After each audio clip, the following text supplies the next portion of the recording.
हे ठिकाण एवढं भारी ना, हा स्पॉट म्हणजे इकडं बघू शकता तुम्ही केरळ सारखा व्ह्यू. इथून थोड्या अंतरावरती पुढे आला या साईडला बघा माझ्या इथं मस्त डॅम व्ह्यू, समोरच्या साईडला डोंगर इथं मस्त मोठे मोठे, साईडला डोंगर आणि ते बॅक वॉटर, खडक वाचल्याचं बॅक वॉटर आहे. आणि या साईडला पण बघू शकता असे मस्त पैकी डोंगर डोंगर डोंगर, हिरवगार केरळ सारखा व्ह्यू आहे समोर त्या साईडला.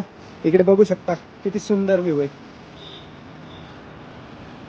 हे बघा त्या साईडला पण मस्त डोंगर वगैरे एवढं सुंदर आहे. इकडून हा रोड येतो आपला, यायचा आहे तो.